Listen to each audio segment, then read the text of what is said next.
Hello, coolers. Welcome back to Viva Barça and welcome to the home of everything Barcelona, where we are going to be discussing on the latest developing stories. We are going to be discussing on two stories. We start with this report claiming that Barcelona make a historic recovery in La Liga wage cap. We are going to be discussing on that as we progress. Then secondly, talking about the Griezmann situation. It has been reported that Atletico Madrid are undeterred about Barcelona's threat of lawsuit over Griezmann. We are also going to be discussing on that. So guys, as we get right into it, if you haven't subscribed to the channel, please make sure to do so. Give the video a like and please watch it right up to the very end. Barça! Barça! Barça! Barcelona have been one of the most active clubs in the recently concluded summer transfer window. The Catalans had to make a significant economic recovery, especially after having their wage cap slashed to a negative figure of 144 million earlier in the year, according to Sergio Fernandez. This came in the midst of an inflated wage bill, with Barcelona employing a host of overpaid players ranging from Frenkie de Jong, Gerard Piqué, and even Ousmane Dembélé. However, Barca were able to, make a stunning economic recovery in the summer. They managed to offload unwanted stars such as Philippe Coutinho, Samuel Umtiti, Martin Braithwaite, and Miralem Pjanic, among many others. In addition, Barcelona utilized various economic levers to generate fresh revenue as well as pay off loans. The sale of 25% of the club's TV rights played a major role in helping the club bring in fresh funds, though they also had to sanction the sale of other assets later. The new sponsorship deal with Spotify played its part as well, while the club were able to sanction the sale of Pierre-Emerick Aubameyang late in the transfer window. It played a key role in helping them free up the wage budget to not only register Jules Koundé, but also bring in Hector Bellerin and also Marcos Alonso on deadline day. Ultimately, Barcelona were able to formulate an exciting team that has started the season quite well. According to Sergio Fernandez, Barca have made an excellent economic recovery in the process, with their wage cap going from negative 144 million earlier this year to 656 million this season. Barcelona were also notably excluded from the list of clubs that have been hit with sanctions for breaching the financial fair play rules. It is a testament to the smart financial decision made by the current regime led by Joan Laporta.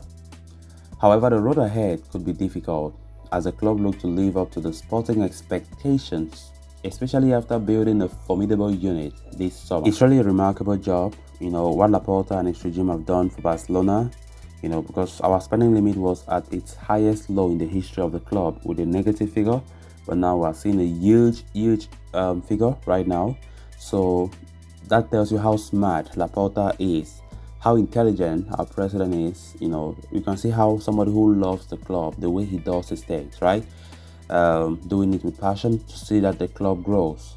I think so far Barcelona are doing well, but as we all know, the sporting expectations are really high because it is, when we look at the economic levers, in fact everything that Barca did in order to generate more funds so that the club can buy players and register players, all these things will come at with its cost. But it will not be something regrettable if Barcelona achieve a lot. I'm talking about the team. If we achieve to win the trophies, we will achieve, going far in the Champions League, win La Liga, things like that. Barca will have to, they'll bring back the money without any difficulty. But if the club, mess up this season, then Barca will regret. Like they'll make serious losses because of the investment that they've put in. Now, if we look at things critically, Laporta and his regime did not really go for any transition in this thing. We saw how they just pump in the money, sell TV rights, do things like that. I mean, it was a risky venture. We all know that it's a risky approach of doing things.